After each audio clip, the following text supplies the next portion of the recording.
जय श्रीमन नारायण। वामन भगवान के जन्म की कथा व बलि के यज्ञ में भगवान का आगमन।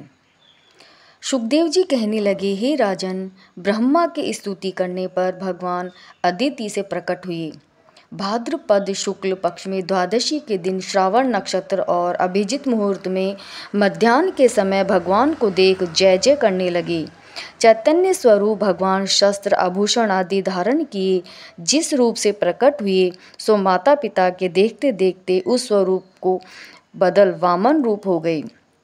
उस वामन रूप को देख सब प्रसन्नता से कश्यप को आगे कर जाति कर्मादि संस्कार करने लगे।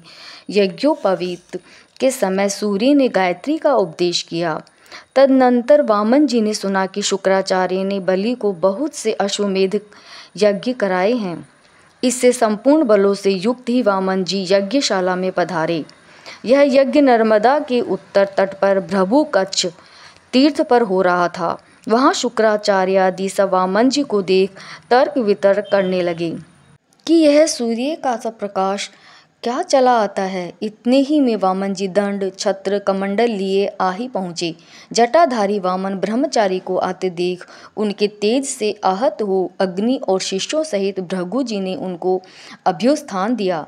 बलि ने उनका स्वागत कर चरणों को धो वामन जी का पूजन किया। फिर बलि बोले, हे ब्राह्मण, आपके आने से बड़ा आनंद हुआ। आज हमारे पितृगण तृप्त हो गए। आपके पधारने से आज हमारा यज्ञ भी सफल हो गया है। आप किसी याचना के लिए यहाँ आए हैं तो जो इच्छा हो सो मांगिए। यदि आप कहें तो किसी ब्राह्मण की बौनी कन्या से आपका विवाह करा दूं। सुखदेव जी कहने लगे, हे राजन, बलि के वचनों को सुन वामन जी बोले, हे बलि, तुम्हारे वाक्य सत्य और तुम्हारा कुल योग्य है, क्योंकि लौकिक कर्मों के उपदेश शुक्राचार्य और पारलौकिक उपदेश पितामह प्रहलाद जी करने वाले हैं। तुम्हारे कुल में सब दानी हुए हैं। तुम्हारे ही कुल में हिरण्याक्ष वीर रस का अवतार प्रकट हुआ है। प्रहलाद पुत्र तेरा पिता विरोचन ऐसा प्रिय भक्त था कि देवता ब्राह्मणों का भेष धर आए और उसको मालूम हो गया, तब भी उनके मांगने से अपनी आयु दे दी। इसलिए हे श्रेष्ठ, मैं 3 पैर पृथ्वी मांगता हूँ। मैं ही स्वयं उसको अपने पाँवों से नापूंगा।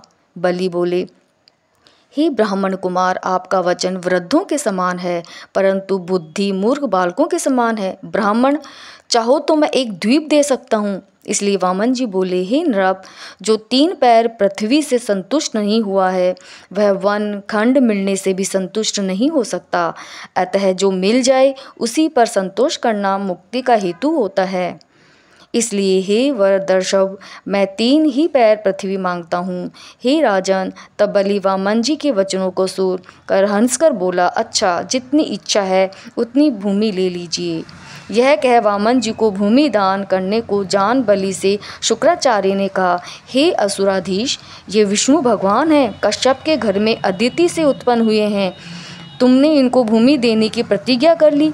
यह अच्छा नहीं किया। यह मायावी हरि वामन रूप धर तेरे स्थान ऐश्वर्य, लक्ष्मी, तेज और यज्ञ को तुझसे छोड़ा इंद्र को देगा।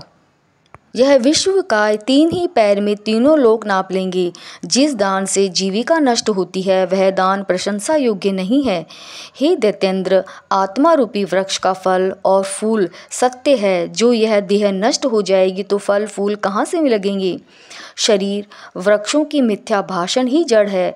सो जड़ न होने से वृक्ष सूख कर गिर पड़ता है, उसी तरह झूठ न होने से शरीर का नाश हो जाता है। जिस पदार्थ को हाँ कर ली जाती है, देने वाला उससे शून्य हो जाता है। सुखदेव जी कहने लगे, हे राजन, गुरु की बात सुन बलि कहने लगा, हे गुरु, आपका कथन ठीक है। गृहस्थियों का यही धर्म है, परंतु प्रहलाद के वंश में ही धन लोभ से अपनी की हुई प्रतिज्ञा को कैसे मिटा सकता हूँ। गुरुजी, असत्य से परे कोई अधर्म नहीं है, क्योंकि बोझ में तो इन ब्रह्मचारी की इच्छा पूर्ण करूँगा ही।